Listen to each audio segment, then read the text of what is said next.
വിശുദ്ധ മത്തായി അറിയിച്ച നമ്മുടെ കർത്താവ് ഈശോ മിശിഹായുടെ പരിശുദ്ധ സുവിശേഷം. കർത്താവേ കർത്താവേ എന്ന് എന്നെ വിളിക്കുന്നവനല്ല, സ്വർഗസ്ഥനായ എൻ്റെ പിതാവിൻ്റെ ഇഷ്ടം നിറവേറ്റുന്നവനാണ് സ്വർഗരാജ്യത്തിൽ പ്രവേശിക്കുന്നത്. അന്ന് പലരും എന്നോട് ചോദിക്കും, കർത്താവേ കർത്താവേ, ഞങ്ങൾ നിന്റെ നാമത്തിൽ പ്രവചിക്കുകയും നിന്റെ നാമത്തിൽ പിശാചുക്കളെ പുറത്താക്കുകയും നിന്റെ നാമത്തിൽ നിരവധി അത്ഭുതങ്ങൾ പ്രവർത്തിക്കുകയും ചെയ്തില്ലേ? അപ്പോൾ ഞാൻ അവരോട് പറയും, നിങ്ങളെ ഞാൻ ഒരിക്കലും അറിഞ്ഞിട്ടില്ല. അനീതി പ്രവർത്തിക്കുന്നവരെ, നിങ്ങൾ എന്നിൽ നിന്നും അകന്നു പോകുവിൻ. അതിനാൽ എൻ്റെ ഈ വചനങ്ങൾ ശ്രവിക്കുകയും അവയനുസരിക്കുകയും ചെയ്യുന്നവൻ പാറമേൽ ഭവനം പണിത വിവേകമതിയായ മനുഷ്യന് തുല്യനായിരിക്കും. മഴ പെയ്തു, വെള്ളപ്പൊക്കമുണ്ടായി, കാറ്റൂതി, അത് ഭവനത്തിന്മേൽ ആഞ്ഞടിച്ചു. എന്നിട്ടും അത് വീണില്ല. എന്തുകൊണ്ടെന്നാൽ അത് പാറമേൽ സ്ഥാപിതമായിരുന്നു. എൻ്റെ ഈ വചനങ്ങൾ കേൾക്കുകയും എന്നാൽ അവ അനുസരിക്കാതിരിക്കുകയും ചെയ്യുന്നവൻ മണൽപ്പുറത്ത് ഭവനം പണിത ഭോഷന് തുല്യനായിരിക്കും. മഴ പെയ്തു, വെള്ളപ്പൊക്കമുണ്ടായി, കാറ്റൂതി, അത് ഭവനത്തിന്മേൽ ആഞ്ഞടിച്ചു, അത് വീണുപോയി. അതിൻ്റെ വീഴ്ച വലുതായിരുന്നു.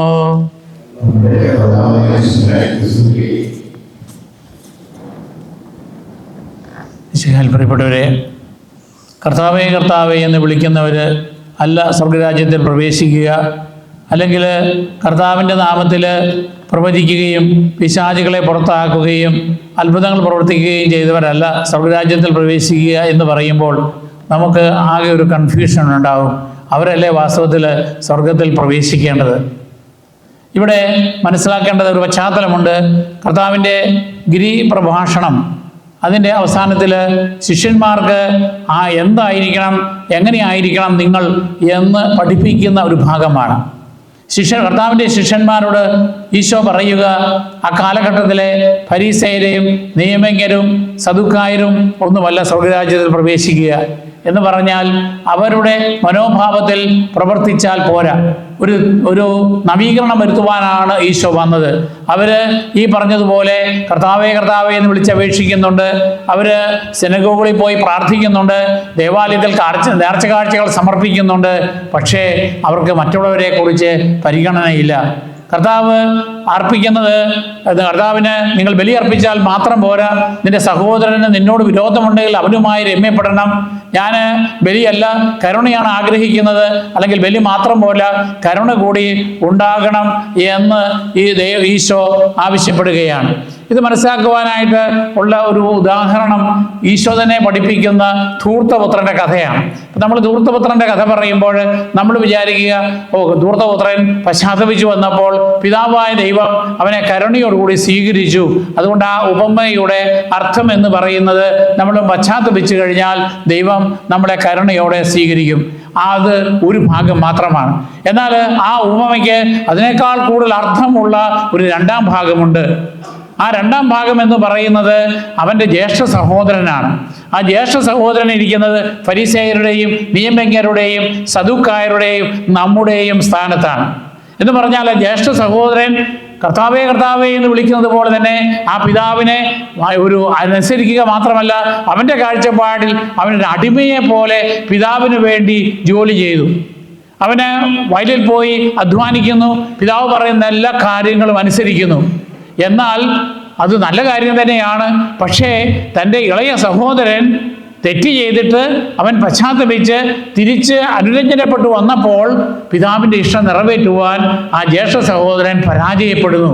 അതാണ് ഈശോയുടെ കാലഘട്ടത്തിൽ സംഭവിക്കുക.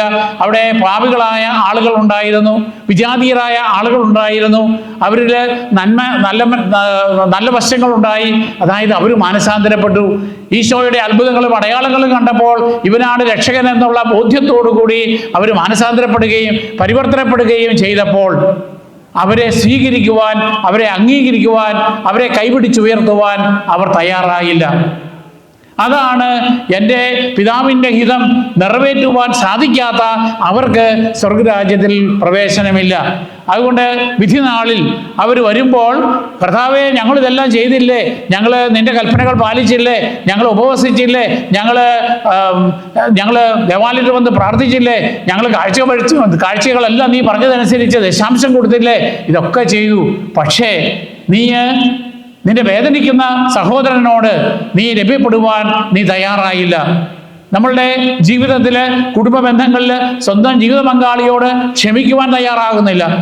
അവൻ്റെ തെറ്റുകൾ ചെറുതാണെങ്കിലും വലുതാണെങ്കിലും അത് തൻ്റെ ജീവിത പങ്കാളിയുമായി ഇന്നു മുതൽ മരണം വരെ സുഖത്തിലും ദുഃഖത്തിലും ആരോഗ്യത്തിലും അനാരോഗ്യത്തിലും സമ്പത്തിലും ദാരിദ്ര്യത്തിലും എല്ലാം നിന്റെ കൂടെ ഉണ്ടായിരിക്കുമെന്ന് പറഞ്ഞ് ബൈബിളിൽ തൊട്ട് സത്യം ചെയ്തവര് പിന്നീട് ചെറിയ ചെറിയ കാര്യങ്ങൾ വരുമ്പോൾ തെറ്റിദ്ധാരണ ഉണ്ടാകുമ്പോൾ സംശയരോഗിയായി മാറുന്നു.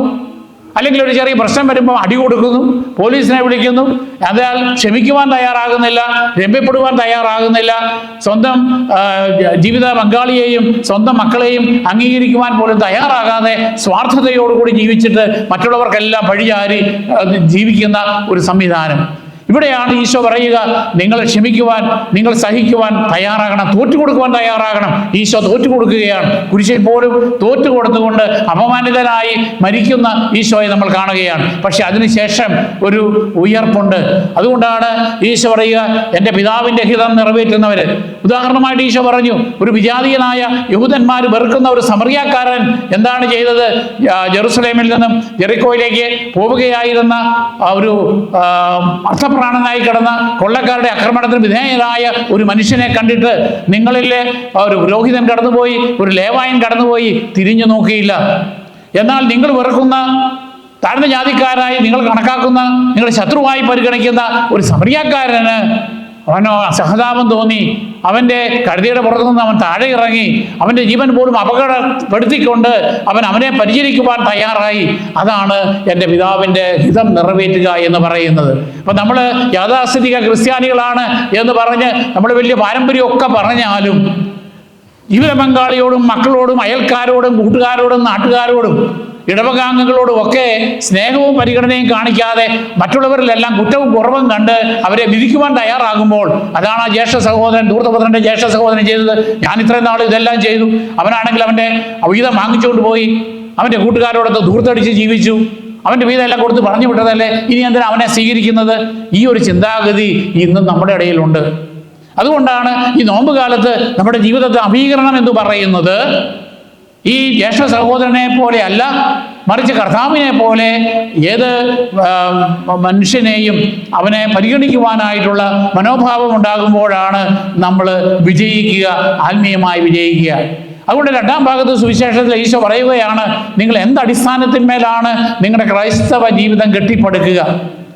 പത്രോസിനോട് പറഞ്ഞു, കേസറിയ ഫിലിപ്പി പ്രദേശത്ത് വെച്ച് ഞാൻ ആരാണെന്നാണ് നിങ്ങൾ പറയുന്നത് എന്ന് ചോദിച്ചപ്പോൾ പത്രോസ് പറഞ്ഞു, നീ ജീവിക്കുന്ന ദൈവത്തിൻ്റെ പുത്രനായ ക്രിസ്തുവാകുന്നു എന്ന് പറഞ്ഞപ്പോൾ ഈശോ പറഞ്ഞു, പത്രോസേ, അല്ലെങ്കിൽ ശിമയോനെ, നീ പത്രോസ് ആകുന്നു എന്ന് പറഞ്ഞാൽ, പെട്രോസ് എന്ന് പറഞ്ഞാൽ പത്രോസ് പാറ എന്ന അർത്ഥമാണ്.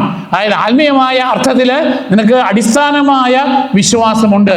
അതായത് ഞാൻ ജീവിക്കുന്ന ദൈവത്തിൻ്റെ പുത്രനായ ക്രിസ്തുവാണ്, മിശിഹായാണ് എന്ന് നിനക്ക് മനസ്സിലായതുകൊണ്ട് ഇതാണ് അതിൻ്റെ യഥാർത്ഥ അടിസ്ഥാനം. ആ അടിസ്ഥാനത്തിന്മേലായിരിക്കും ഞാൻ സഭയെ പണിയുക. ഇപ്പം നമ്മളുടെ ഈശോ എന്നിട്ട് ഉദാഹരണം പറയുകയാണ്, ഇതാ മണൽപ്പുറത്ത് അല്ലെങ്കിൽ പാറമേലോ വീട് പണിയുന്നു. ഈശോ എന്ന് പറയുന്നത് മുക്കുവനായിരുന്നില്ല, പത്രോസൊക്കെ മുക്കുവനാണ്. പക്ഷേ ഈശോ മനുഷ്യനായി അവതരിച്ചു കഴിഞ്ഞപ്പോൾ ഈശോ അഭ്യസിച്ച തൊഴിൽ എന്ന് പറയുന്നത് ബിൽഡറായിട്ടാണ്, യൗസേപ്പിൻ്റെ വളർത്തുപുത്രനായിട്ടാണ്. യൗസേപ്പിൻ്റെ ജോലി എന്നായിരുന്നു? അദ്ദേഹം ഒരു ബിൽഡറായിരുന്നു. അതായത് തച്ചൻ. പഴയ നമ്മൾ മരപ്പണി മാത്രമല്ല, നമ്മൾ പലപ്പോഴും ചിത്രീകരിക്കുന്ന മരപ്പണി എന്നാണ്. ഇന്നത്തെ കാലത്ത് എല്ലാം സ്പെഷ്യലൈസേഷനാണ്. അന്നത്തെ കാലത്ത് അങ്ങനെയല്ല. ഒരാൾ വീട് പണിയുകയാണെങ്കിൽ അതിൻ്റെ എല്ലാ പണികളും അവർക്കറിയാം. അപ്പോൾ എങ്ങനെയാണ് വീട് പണിയേണ്ടത്? ഉറച്ച അടിസ്ഥാനത്തിന്മേലാണ്. ഇപ്പോഴൊക്കെയാണ് പില്ലർ അടിച്ച് പണിയുക. അന്നൊക്കെ മണ്ണ് മാന്തി പാറമേൽ വീട് ഉറപ്പിച്ച് പണിത് കഴിഞ്ഞാൽ അത് കാറ്റടിച്ചാൽ, മുകളിൽ നിന്ന് വെള്ളം വീണാൽ, താഴെ നിന്ന് ഉറവകൾ പൊട്ടി വീണാൽ, അല്ലെങ്കിൽ തിരമാലകൾ ആഞ്ഞടിച്ചാൽ, അല്ലെങ്കിൽ കാറ്റ് ശക്തിയായിട്ട് ഊതിയാലും ഈ വീട് ഉറച്ചു നിൽക്കുന്നു. എന്നാൽ മണൽപ്പുറത്ത് പണിത, അല്ലെങ്കിൽ തടാകത്തിൻ്റെ തീരത്ത് അല്ലെങ്കിൽ കടൽ തീരത്ത് മണൽപ്പുറത്ത് പണിതതായ വീടാകട്ടെ, ഇതെല്ലാം നശിച്ചു പോകും. എന്ന് പറഞ്ഞതുപോലെ അടിസ്ഥാനപരമായ ക്രൈസ്തവ വിശ്വാസം, ഈശോയിൽ അധിഷ്ഠിതമായ വിശ്വാസം നിങ്ങൾക്കില്ല എങ്കിൽ ഈ മണൽപ്പുറത്ത് പണിത വീട് പോലെയാണ്. പല ക്രിസ്ത്യാനികളും അങ്ങനെയാണ്. ഒരു ചെറിയ പ്രശ്നം ഉണ്ടാകുമ്പോൾ പിന്നെ സഭയ്ക്ക് കുറ്റം, അച്ഛന്മാർക്ക് കുറ്റം, മെത്രാന്മാർക്ക് കുറ്റം, ഇങ്ങനെയുള്ളത് സഭ ഞങ്ങൾക്ക് വേണ്ട, അല്ലെങ്കിൽ അവരുടെ ജീവിതത്തിൽ ഒരു ചെറിയ പ്രതിസന്ധി ഉണ്ടായിക്കഴിഞ്ഞാൽ ഉടനെ എനിക്ക് ഈ ഭാര്യയെ വേണ്ട, ഇങ്ങനൊരു ഭാര്യയല്ല ഞാൻ ഉദ്ദേശിച്ചത്, ഇങ്ങനൊരു ഭർത്താവിനെയല്ല ഞാൻ ഉദ്ദേശിച്ചത്. അടിസ്ഥാനമില്ല. സഹനം ജീവിതത്തിന്റെ ഭാഗമാണ്. അതാണ് ഈശോ നമ്മളെ പഠിപ്പിച്ചത്. നിന്റെ കുരിശെടുത്ത് നിന്റെ പിന്നാലെ വരാനല്ല, അത് കുരിശ് ഉപേക്ഷിച്ചിട്ട് വരാനല്ല ഈശോ നമ്മളെ പഠിപ്പിച്ചത്.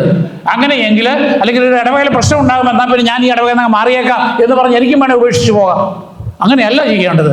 മറിച്ച് ഈ ഇടവക നിനക്കൊരു കുരിശാണെങ്കിൽ, നിന്റെ ജീവിത പങ്കാളി നിനക്കൊരു കുരിശാണെങ്കിൽ, നിന്റെ കുറവുകളുള്ള കുഞ്ഞുങ്ങൾ നിനക്കൊരു കുരിശാണെങ്കിൽ, നിന്റെ ശുണ്ഠിയുള്ള മാതാപിതാക്കന്മാർ നിനക്കൊരു കുരിശാണെങ്കിൽ, ആ കുരിശ് എടുക്കാനാണ് ഈശോ പറഞ്ഞിരിക്കുന്നത്. അങ്ങനെ വരുമ്പോൾ നീ അടിസ്ഥാനമുള്ള പാറമേൽ പണിയപ്പെട്ട ക്രൈസ്തവനായിരിക്കും. അല്ലെങ്കിൽ ഒരു ചെറിയ പ്രശ്നം ഉണ്ടാകുമ്പോൾ വിശ്വാസം ഉപേക്ഷിച്ചു പോകും, നിനക്ക് സ്വർഗരാജ്യത്തിൽ പ്രവേശിക്കുവാൻ സാധിക്കുകയില്ല. അവിടെ പ്രിയപ്പെട്ടവരെ, ഈ നോമ്പ് കാലത്ത് നമ്മൾ മറ്റുള്ളവരെ വിധിക്കാതെ, നമ്മുടെ സമുദായത്തെ വിമർശിക്കാതെ, നമുക്ക് ആദ്യം നമ്മൾ നന്നായ സമുദായം നന്നാകും. ഭാര്യ നന്നായാൽ ഭർത്താവ് നന്നാവും, ഭർത്താവ് നന്നായ ഭാര്യയും നന്നാവും. അത് രണ്ടു കൂട്ടരോടെ യോജിക്കണം. അതുപോലെ തന്നെ നമ്മുടെ സഹോദരങ്ങൾ തമ്മിൽ, നമ്മളുടെ കുടുംബത്തിൽ, നമ്മുടെ സമുദായത്തിൽ ഒക്കെ ഈ ഐക്യം കൊണ്ടുവരുവാൻ, ഈ കുറവുകൾ വരുമ്പോൾ പരസ്പരം സഹായിക്കുവാൻ, ഒരു കൈത്താങ്ങായി മാറുവാൻ നമുക്ക് സാധിക്കണം.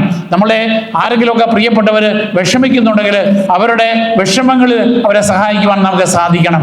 അതുകൊണ്ട് അടിസ്ഥാനമുള്ള ആ വിശ്വാസത്തിന്മേൽ നമ്മളെ കർത്താവേ എന്ന് വിളിച്ച് ഞാൻ മാംസം ഉപേക്ഷിക്കുന്നുണ്ട്, അല്ലെങ്കിൽ ഞാൻ ഈ നോമ്പ് കാലത്ത് ഞാൻ ഇച്ചിരി മദ്യം ഉപേക്ഷിക്കുന്നുണ്ട്, അല്ലെങ്കിൽ ഞാൻ ശിലുവപാദം നടത്തുന്നുണ്ട്, അതുകൊണ്ടൊന്നും ആയില്ല. ഇതൊക്കെ വേണം. പക്ഷെ അതിനേക്കാളെല്ലാം ഉപരിയായിട്ട് അടിസ്ഥാനപരമായിട്ട് ക്ഷമിക്കുവാൻ തയ്യാറാകുന്നില്ലെങ്കിൽ, സഹിക്കുവാൻ തയ്യാറാകുന്നില്ലെങ്കിൽ, ദേഷ്യം വന്ന് ഉടനെ തന്നെ റിയാക്ട് ചെയ്യാനാണ് നമ്മൾ തയ്യാറാകുന്നത് എങ്കിൽ നമുക്ക് സ്വർഗരാജ്യത്തിൽ കർത്താവേ ഞാൻ ഇങ്ങനെ നോമ്പ് കാലത്തെല്ലാം ഉപവസിച്ചു, പ്രാർത്ഥിച്ചു, ശിലുവപാദം നടത്തി, ഞായറാഴ്ചകളിൽ കുർബാനയെ മുടങ്ങാതിരുന്നു, ഇതെല്ലാം ചെയ്തു. പക്ഷേ നീ നിന്റെ ജീവിത പങ്കാളിയോട്, നിന്റെ മക്കളോട്, നിന്റെ ഇടവകയിലെ വികാരിയച്ഛനോട്, നിങ്ങളുടെ മത്രാന്മാരോട്, നിങ്ങളെ സന്യസ്തരോട്, നിങ്ങളെ മറ്റ് സഹപ്രവർത്തകരോട് നീ എങ്ങനെ പെരുമാറി എന്ന് ചോദിക്കുമ്പോൾ എന്തായിരിക്കും കർത്താവ് നമ്മളോട് പറയുക എന്ന് നമുക്കൊരു ആത്മശോധന നടത്താം.